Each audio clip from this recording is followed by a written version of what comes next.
Something I like to do in these shows is I like to tell a little story throughout the show. And I'm going to attempt to be funny while doing it. If I'm not, it's just poetry.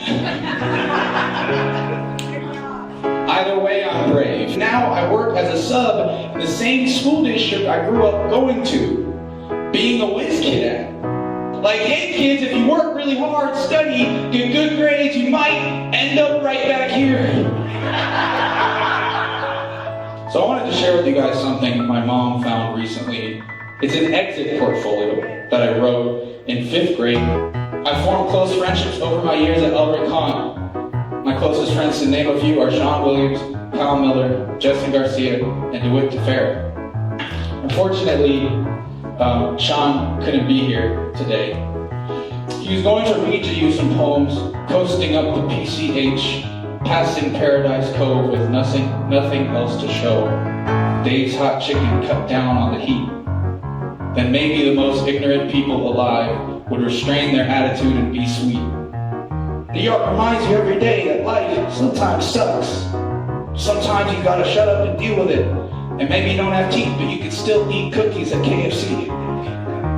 And maybe one day you can learn to appreciate the view in other places, like Paris. I'm there right now, writing this poem, and it's beautiful. Welcome to Nathanael Philip Mosher Has Friends, where I, Nathanael Philip Mosher, introduce you to my talented, wonderful, thoughtful, and engaging friends. Each show is moved forward by an intention in the form of a question shaping the material presented. This show's question was, what is fun to you? This month's guests were Terrence Rutledge, Shon Williams, Kalle Pascal, Nehemiah Williams, Brittany Wilson, and yours truly. The show will be released in parts and ends with a super duper special surprise. You don't want to miss it. Without further ado, welcome to the show. Welcome to my show. Welcome to my show. Hopefully I'll share with you some things that I don't know. Welcome to my show. Welcome to my friends. One day we'll learn the ways to cut our ties and make amends.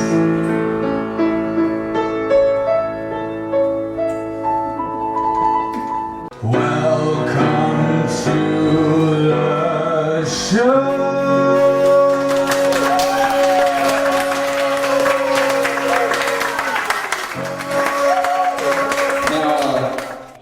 Something I like to do in these shows is I like to tell a little story throughout the show.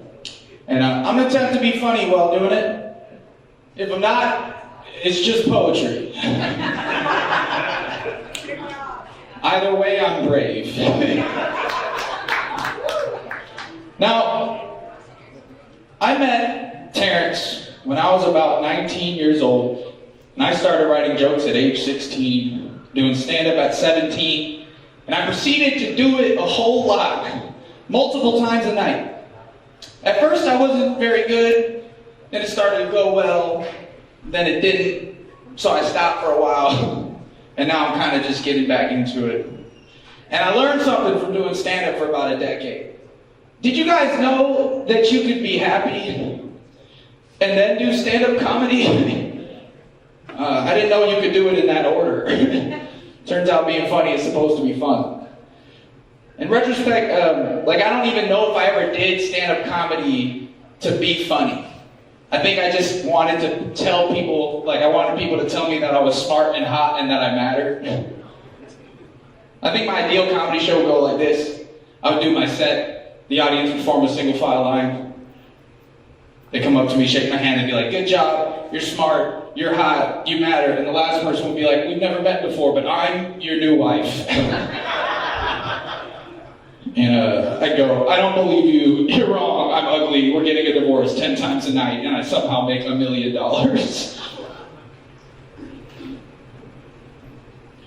My first big show was my high school talent show.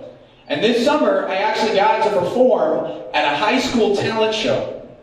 Because I never actually graduated high school, and I'm here to ask everyone for a job. High school's not working out.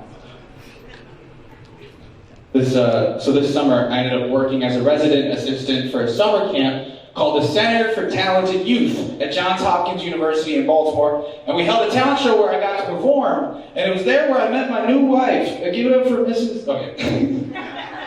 Mrs. Nathanael Philip Mosher. She's gonna judge. Oh, no. Somehow in that joke, she took both my first and last name. By the way, in that hypothetical fake joke scenario, the new wife was another camp staff member, not a high schooler. Just wanted to make that clear. None of this happened, by the way, ladies. So I applied to work at the Center for Talented Youth because I actually got into the program at 8 years old, but I didn't remember until last year when I started working as a substitute in the same school district I grew up going to, which was pretty surreal at first. Like the first time I substituted at my old elementary school, it was kind of weird because the last time I'd been there was only in my dreams. I was like, man, this playground looks real different when I'm not flying over it. I can't believe these people don't know I'm secretly Avatar The Last Airbender. It was also a surreal experience because many of you may not know that I was a genius. And I say that in all humility because now I work as a sub in the same school district I grew up going to, being a whiz kid at. So now I gotta be in class trying to motivate these students to do well. Like, hey kids, if you work really hard, study, get good grades, you might end up right back here. You might never leave this school. Lock the doors, lock the doors. I went from straight A's to full circle, otherwise known as a big fat O. I went from hometown hero to hometown zero. I was a genius. And you know I'm telling the truth, because I had a rolling backpack. That's how you know I was a nerd. Clap if you had a rolling backpack growing up. Y'all didn't even clap, you raised your hand like the nerds that you are. I have to answer this question correctly, teacher. Everybody give him a wedgie.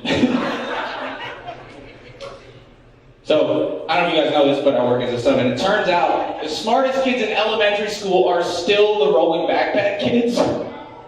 My theory is, I think it's because they're already preparing to go through TSA at the airport for business trips. They're going to school like, I gotta take a red eye to Dallas, have a meeting at 8, talk with Math operations. Oh no! I forgot my math textbook. The smartest kid in our whole district was this kid, Adrian. And his head would bob back and forth like that. And he would take his rolling backpack from 5th grade all the way to high school, where he graduated at 13 to go to Cal State.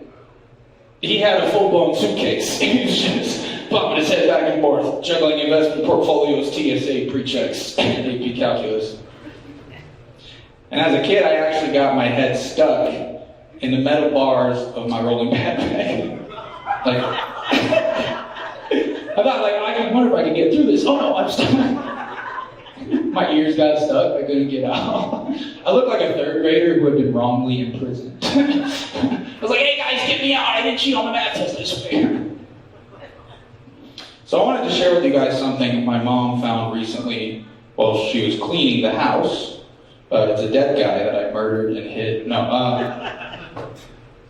It's an exit portfolio that I wrote in 5th grade. Someone said, yeah, did you write an exit portfolio as a kid? Who wrote an exit portfolio? You got real sad. I saw people.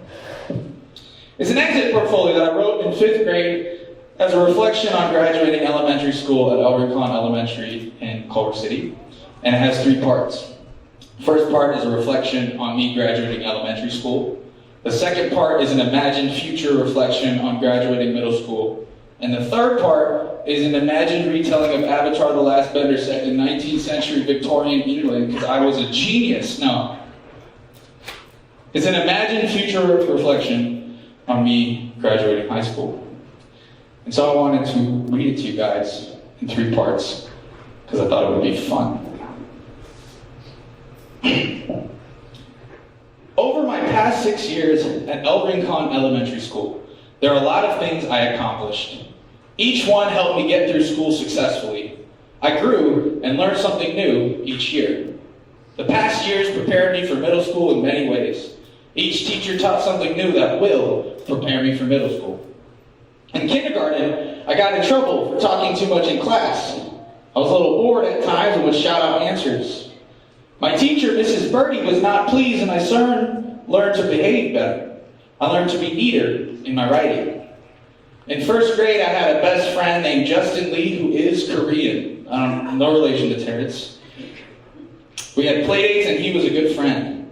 Mrs. Glusack, my first grade teacher, impacted my life. She asked me to become a student teacher sometimes, and I experienced a lot of critical thinking. Lots of challenges helped me bring up scholarly attributes like exercising my mind. She corrected me a lot, which helped me excel in many subjects. My report card showed my accomplishments when I got an excellent report card, and my parents were happy. I got mostly A's and all 4s on my report card, and I was very proud of myself. In second grade, I had Mrs. Sires as my teacher. She was an energetic teacher who was generous but strict in some ways. She gave us a reasonable amount of work along with parties for our deserving behavior.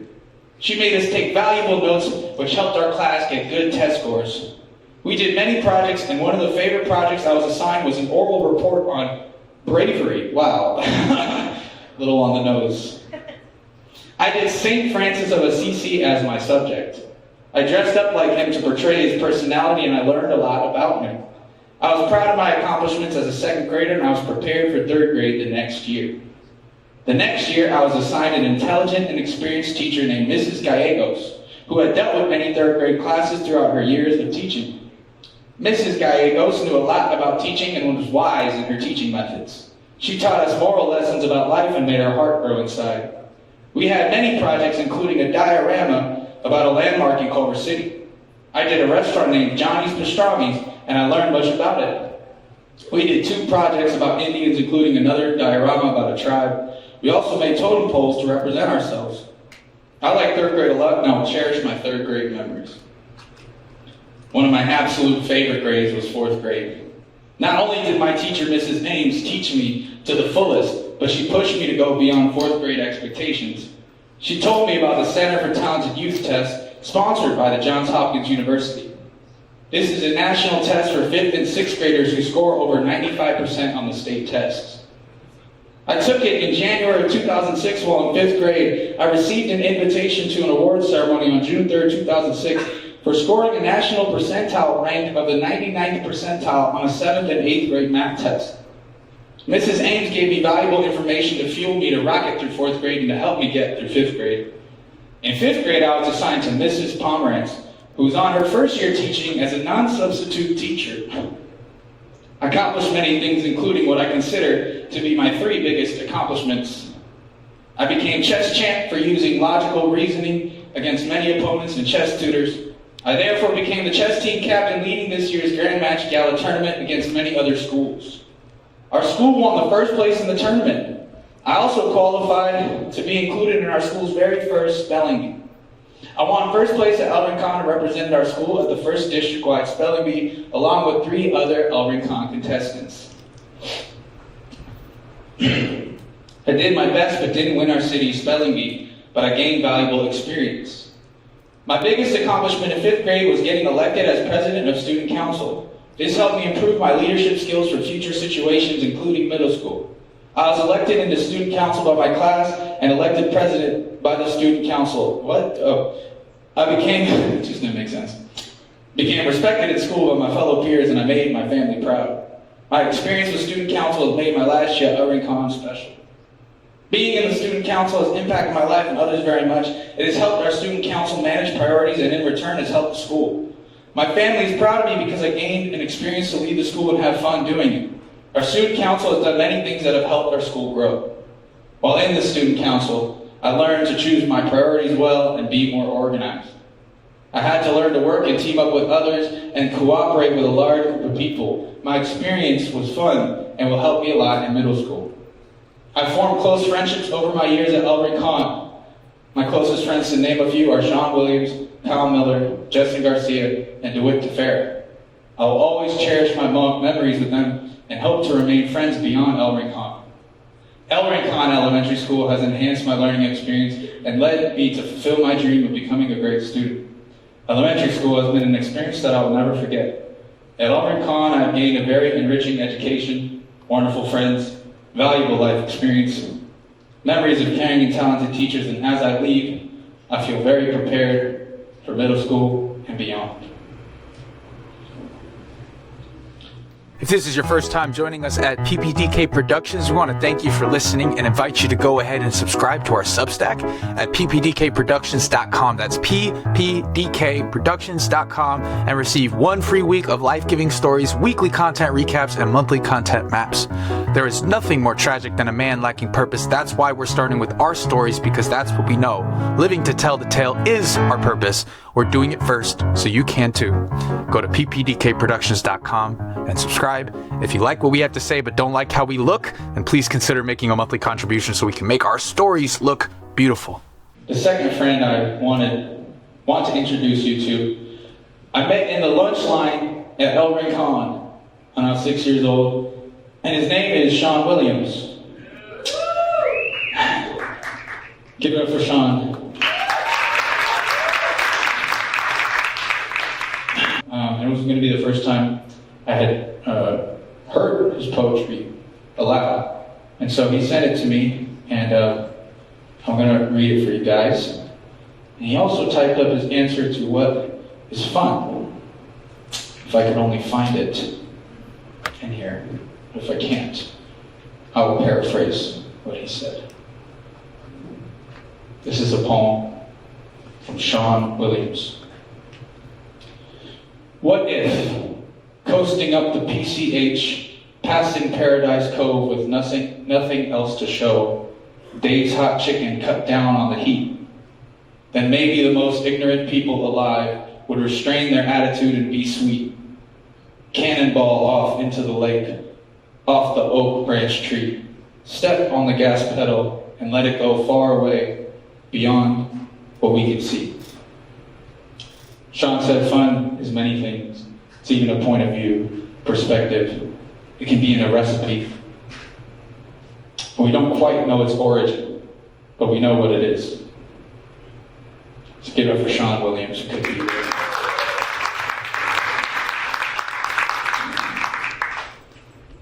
This is a poem called New York City is a Panic Attack. And I wrote it in 2017 while studying abroad in Paris. New York City is a panic attack. It is up late, run down, yet elusive. It never ceases to amaze me, and when it does, I'm left breathless, especially when the rat-a-tat-tat of a tap dancer collides with drumsticks singing in the rain, or when an old black chess master takes the spirit of a young boy in Washington Square Park. It is the breath of fresh air after the finishing blow it dealt earlier, and when that bacon, egg, and cheese sandwich that you got at the deli across the street hits the back of your throat and clogs your arteries slick with cream soda-soaked chips, it's a heaven you can only experience alone. It is New York. But you want to know my favorite thing? You want to know my favorite thing about New York? New York, New York, New York. Big apple in your mouth and face. Don't talk bad about my city if you ain't trying to live it. City, if you can make it here, you can make it anywhere. City, I hated it there. That's right. I absolutely hated it. Spent 3 months in that hellhole, 3 months wandering in sunken, sullied, piss-soaked, crap-stained, Dominican loud music playing, construction at 7 in the morning, spelled M-O-U-R-N-I-N-G, because the depth of my sanity lies on 168th Street, stinking streets. It was hell. Heat-soaked, heat-stroke, lethal, lonely hell. I had to put a wet towel over my naked body to sleep because our AC was free and that it didn't exist. And I had to close the windows to drown out the construction going on every day at 7 in the morning, but that's just New York. What are you going to do? Some people don't get it. They don't get that New York is supposed to be hell. It's a panic attack, for Christ's sake. A panic attack. A panic attack. You're not being attacked. Being attacked by panic, by white flight, white stripe, Black Lives Matter plate, all night protest, singing we hate the alt-right, voices heard on high, even the penthouse suite reevaluates life. Panic. By banging, clanging, ambulances blaring, skyscrapers scraping, hipsters vaping, men and women gaping, stating, what is going on with this city? Panic. You're being attacked by the city metropolis, if you will, where people go to hate one another because the common weight of human suffering is littered across the street like gum-covered pavement, because New York City is not a home, it is a city. It is a city, not a home. The home is where the heart is, and I left that in San Francisco. So you ask me, if you hate it so much, why do you want to live in New York? Well, to put it plainly, I miss it. I miss the aloneness. I miss silent walks playing Pokemon Go with headphones on, not looking at anyone. I miss crying at a bus stop until I met a toothless man at KFC who told me not to go where the wild things go, past 2nd Street to be exact. I miss being booked on a comedy show where I ordered food but got a beer instead because I thought the waitress said sliders but really said cider, and then I didn't perform because the crowd left. And I cried because I had nothing to look forward to in that moment except that show, and so I went and bought some KFC. And the man with no teeth looked at me and said, "You want a cookie?" I said, "Sure." He said, "You want another one?" I said, "Sure." He said, "NYU?" I said, "No, UCLA." He said, "Well, don't go past 2nd Street after dark, and never forget the Creator is always with you." And then he disappeared, leaving only his teeth. He came back later to tell me, "Also, one more thing, don't let any female get to you." Then I did.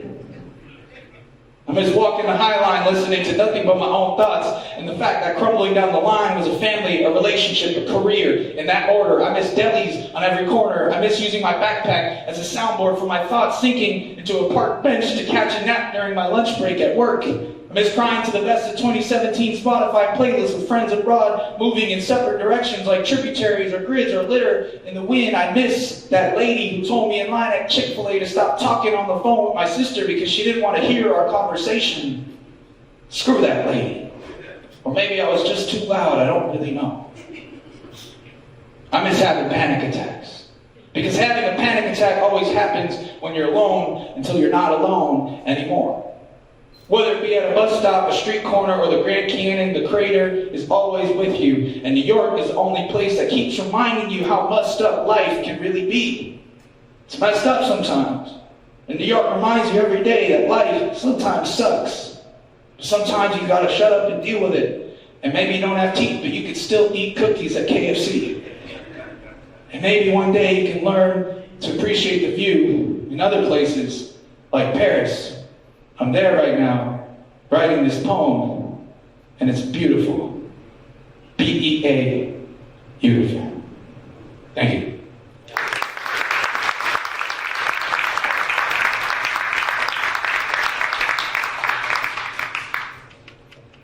We love telling stories in person, and we're doing that live on stage in front of a crowd in my living room in Culver City on February 1st. We're taping a show called In Pursuit of Awe. The story of two exceptionally gifted, yet exceptionally sensitive men seeking to live a life well lived. Hear the personal testimonies of Nathanael Philip Abad Mosher and Nehemiah Williams as they navigate through thick and thin, seeking God along the way, performing music, poetry, jokes, and stories. Find out more at ppdkproductions.com about what we're up to, and get your tickets at our website and click on the tab Live Shows. That's ppdkproductions.com. Next week on Nathanael Philip Mosher Has Friends. Find out what it means to be gifted and talented as Nathanael recounts his summer at the Center for Talented Youth. Sing some childhood favorites with Kalle Pascal and learn about perseverance through the eyes of a 10-year-old. Find out the true meaning of friendship on next week's episode of Nathanael Philip Mosher Has Friends. Pick up the call, take up your sword, and go on the adventure of a lifetime. This has been a PPDK Productions original. Follow us as we climb the tallest mountains, slay the fiercest dragons, and pursue the highest good while confronting the greatest evil we've ever known. Join us at ppdkproductions.com. Press play on your purpose.